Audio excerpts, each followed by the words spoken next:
Is this the single best piece of equipment for mountain bike training? This is the Eccentric kBox 4, and we're going to take a look at this to be a better mountain biker.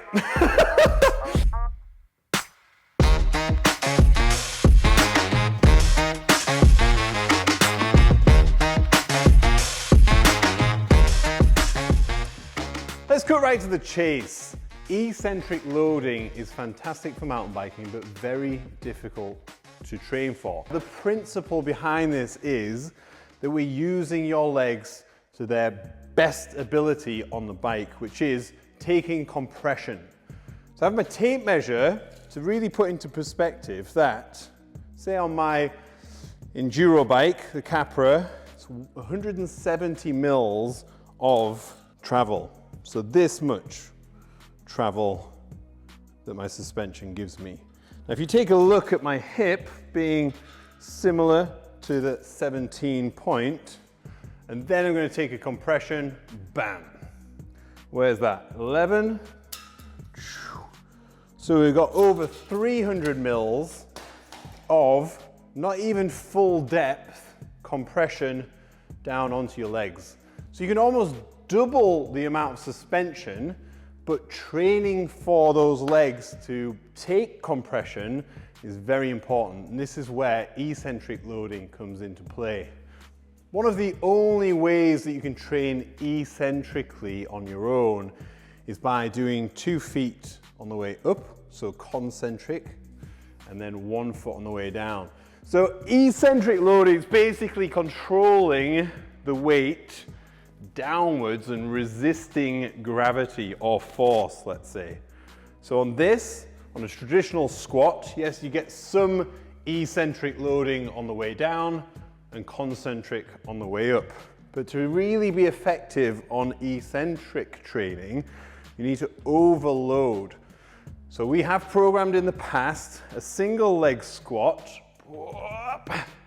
which would be more than you can concentrically lift. So if I was to sit here with, say, 80 kilos, I wouldn't be able to stand up on one leg, but I might use 80 kilos to stand up with 2 legs, and then eccentric load on the way down, 2 legs to stand up, and this is how we can get some reps in. That's all quite awkward. It is effective, but it is very limiting if you're on your own, and also with the equipment and movement choices. So instead, flywheel training may have the solution. You're obviously watching this because you want to train to be a better mountain biker. A simple way to do that is follow one of our programs, a Fit for Racing program, which is available now as an app on the App Store and Google Play. Just search for that, and each of the 3 levels has a 7-day free trial. So hop on, take a look, train specifically for mountain biking, and see how much better you can get on the bike. Peace. We'll get on to what a flywheel trainer is, but let's take a look at what we were trying to achieve with the weight, and actually how much of a better position for mountain biking this split squat's going to be. So if you think about taking compression on the bike, bam, and then how to load that with a flywheel trainer. So what I'm going to do here is use some dip bars to essentially assist me on the way up, so that then we can get extra loading on the way down, so maximum loading beyond what I can push concentrically. So from here, I'm going to push up with my arms and legs to the top, and then the inertia in the flywheel then pulls me down, which I'm then resisting. So each rep is almost more than I can handle without pushing against the bars. These add a little stability, but this is only one way to train with a flywheel trainer. Before we look at others, let's take a look at how it actually works. So this is how the flywheel trainer works. Essentially, it is inertia put into a weighted plate. So what's that? 0.025 kilos. We can add that to the axle, then lock it in for safety. That's ready to go. So that's the lightest weight that we have and that we need. So if you see now, we have a leash. On one end of the leash, it's stuck, and that is adjustable, so we can send it back in or out depending on the lockout position we want. The other end of the leash is attached to the axle. So when we wind it up, the leash winds into the axle, and then when we pull, the axle keeps going and winds it over the other way. So the inertia of the weight on the front pulls it back in. So each time the rotation is one direction as you go down and up, or up then down, which I didn't understand when I'd seen it on the internet, but now I've seen it in real life. It makes perfect sense, and it adds for such a different type of stimulus on the muscle, because the power to get up is then directly reversed and starts pulling you back down, which is completely different from a weight where the weight is constant the whole way. And yes, you can adjust the tempo that you stand up, but ultimately this feels so much different and much more reflects the demands of mountain biking. This trainer though, it's not just good for eccentric loading. I know it's in the name, and I know that it's something that we've just talked about, but there are multiple more benefits, particularly for conditioning and general muscular endurance.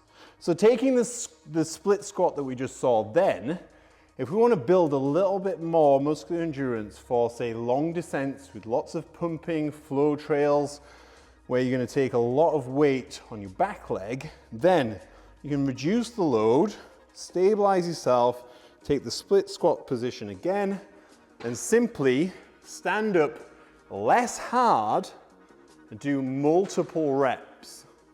So here I'm going to be looking at reps of 20 to 30 on one side, and then swapping to the other, doing exactly the same. What we've seen in most of this is split squat because it's very relevant to mountain biking. But now let's take a look at a few different movements that you can use on this. The most obvious movement is the traditional squat, which is fantastic if you've had an upper body injury, because it's very hard to find a belt squat machine, and this is ultimately how I came across this trainer, looking for an accessible low weight belt squat machine. Because if you can see, all of the load on this particular setup is through my waist. So if I have clavicle, shoulder, elbow, wrist injuries, then I can still load appropriately and keep training whilst off the bike. So regular squats in a belt squat fashion means that I can get lots of loading. It's not going to be very difficult to set up. A variation of that I particularly like is to add some blocks behind, which actually come with the trainer, and then raising your heels up. This way, we can really isolate the quads. It's a slightly different variation on what we just saw. And what you're thinking here is, well, why would you do that? Well, you might have hamstring tension. You might need to build up some deficit by working your quads independently, or how we like to do it is work your quads that way and then do a very good hinge to balance out, which I'll show you now. But as we just said, the hinge. So I've changed the attachment now to the bar, which is included. And you can very effectively generate lots of power in essentially a stiff leg deadlift position. So this is a great way to load the glutes and hamstrings to balance all of the squatting that we did on the other movements. This isn't, of course, limited to lower body, although it's fantastic is also brilliant for upper body. So before we move on to upper body, let's take a look at how you might incorporate this type of training into a conditioning piece at home. So lots of people ask us what the best piece of equipment is to get. Normally we would say a squat rack, but the size of that is unreal. The cost is quite high and it's quite bulky for being in your garage to move around. And obviously it's not that safe when you're loading that heavy on your own. So ultimately the kBox, that weighs 10 kilos total and the size of it is minimal. But you may also have a turbo trainer setup. If you don't and you are training at home, I would suggest that either a Wahoo bike, which is very good, we're privileged to have one in the gym, or a kicker to hook up your trail bike to, so you can do more conditioning specifically for mountain biking that looks a little like this.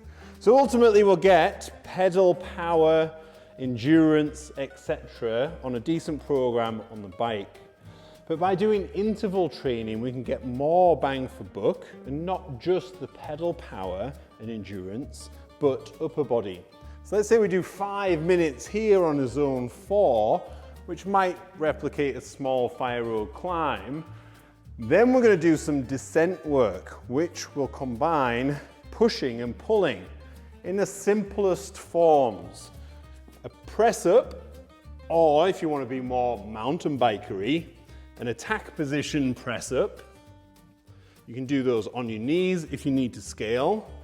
Let's say we're going to do 15 of those to get up into the muscular endurance zone, and then twin that with some parallel rows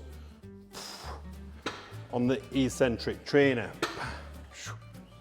So what we can do here is lots of loading of pushing and pulling that mimic the upper body demands of mountain biking, and then onto the trainer again for the pedaling. So by combining those 3 movements with the assistance of the Eccentric trainer and turbo trainer, you've got pretty much everything that you need to do a decent amount of programming of strength, endurance, and bike-specific work for mountain biking. Not just road cycling, and not just strength training. On the power. 1269. Last time was better. It must have been stage fright. One great thing about this Eccentric trainer is that it hooks up to an app which will measure peak power on concentric and eccentric, also average power over reps, and you can set it to do workouts as well. So the app is a really good tool for training, but what we're using it for is the peak power of the push against the ground, which, much like a watt bike peak power, is very reflective of your ability, obviously, to produce that power over a short neuromuscular time frame. This we'll use as a test. We'll train in between testing and see if the training has affected that peak power on the other end. As a different piece of equipment for a high performance gym like this, the Eccentric trainer absolutely has its place with mountain bikers, particularly for guys and girls that have injuries of upper body as a belt squat. But ultimately, it has its place in that eccentric loading when we're training some of the top riders in the world to be race ready.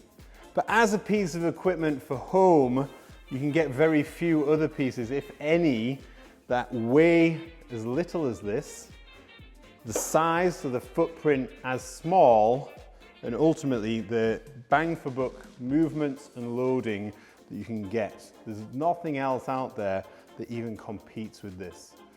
So in summary, for a high performance gym, this definitely has its place, and we use it with our professional riders. But at home, you're going to really struggle to find anything that is as good as this. Next to a turbo trainer, this is probably the only other thing that you're going to need to get really up to speed with your strength and conditioning for mountain biking. Plus, a mountain bike specific program from Fit for Race. I've done myself out of some